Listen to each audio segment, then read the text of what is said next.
we would like to call on, yes, shall we call on Uncle Rody to come up and say a few words? Ladies and gentlemen, let's hear for Uncle Rody!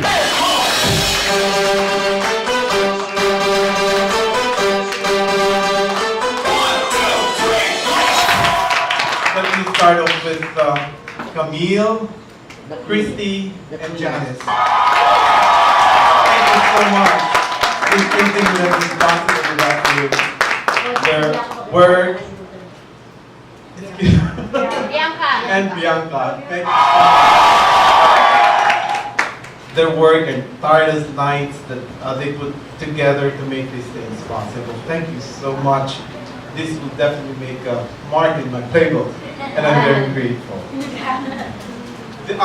These words that I'm going to share with you are words that really came from my heart.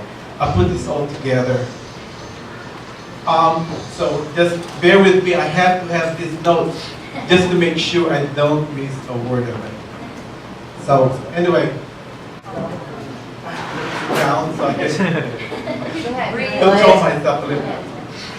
Thank you. Okay, here we go.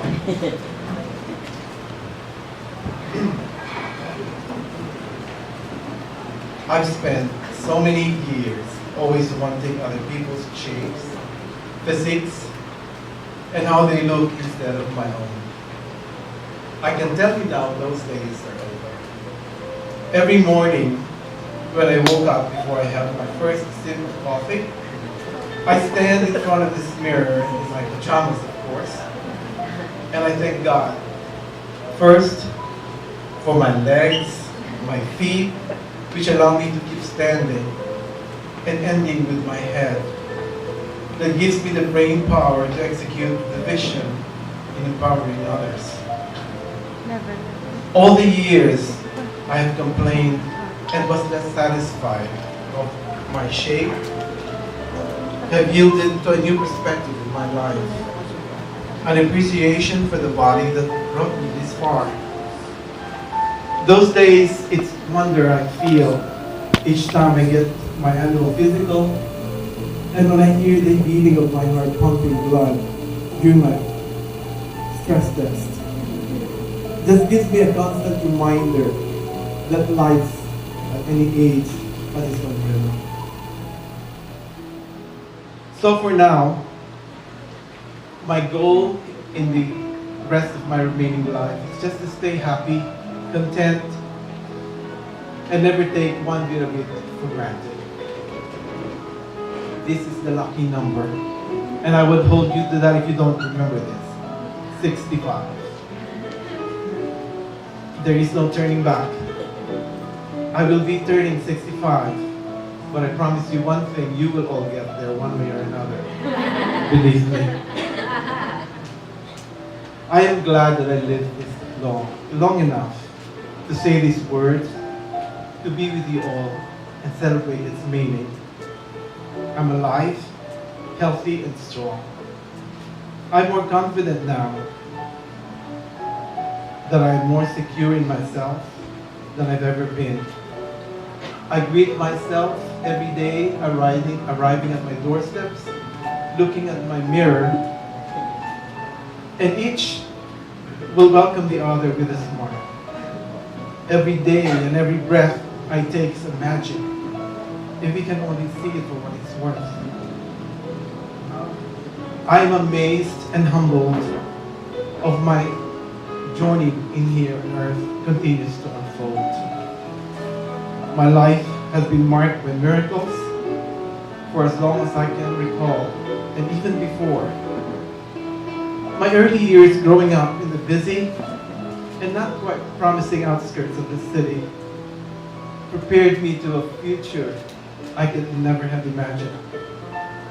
The wisdom, the strength, and the unconditional love of my mother, together with the rest of my amazing siblings, Nancy, Bernie, Lourdes, Mary, and Jet. You all have given me the confidence to achieve what I have today.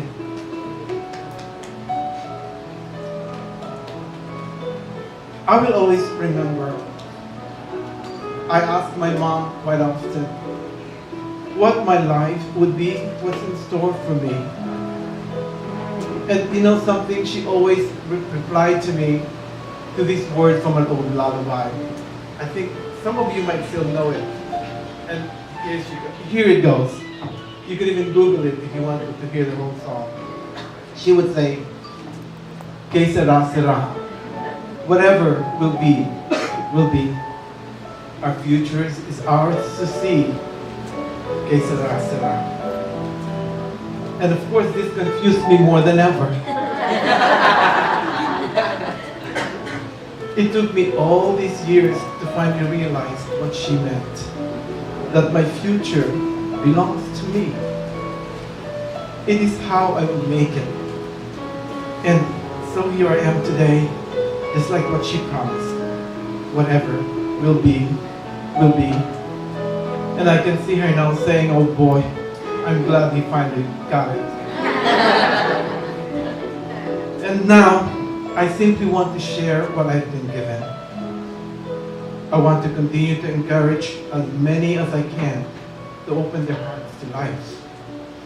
Because one thing I know for sure is opening my own heart. It has brought me my greatest success and joy. My highest achievement is never shutting my heart down. Even in my darkest moments, when all seemed to be lost, the abuse and unfair treatment I received from people I came in contact with, their lies and betrayals, I remained open to seeing the best in them, regardless of whether they are showing me their worst. The battle to win in life never seemed to cease. I have my share of misfortunes and mistakes, plenty of them. But it's not how many times you failed, but rather how many times you rose up and learned from it. I stayed hopeful in believing that no matter how hard and how high the climb it is, there will always be a sliver of light that would let in to illuminate the path forward. Some days, the awareness of sanctity and sacredness of life bring me to my knees with gratitude. I appreciate this milestone, the landmark of my life, with great humility, supreme thanksgiving and joy, knowing all too well that grace is what brought me safe this far, and believing grace will lead me home. Thank you very much. Ladies and gentlemen, please one more time, Uncle Rody Samson.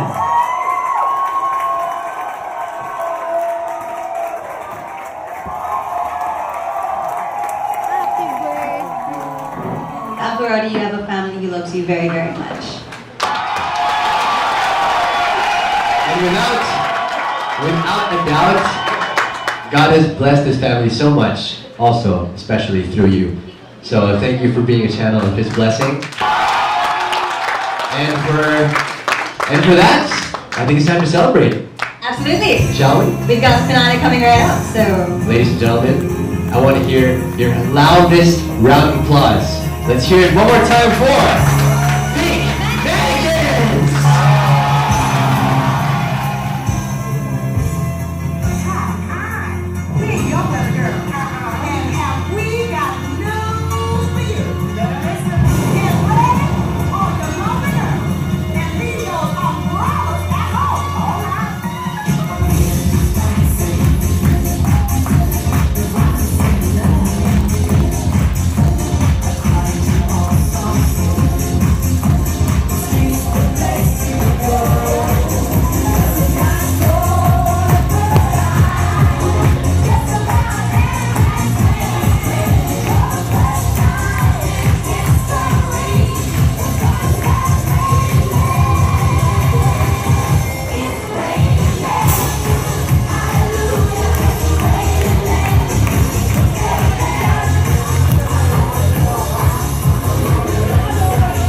Happy birthday, Uncle Rody!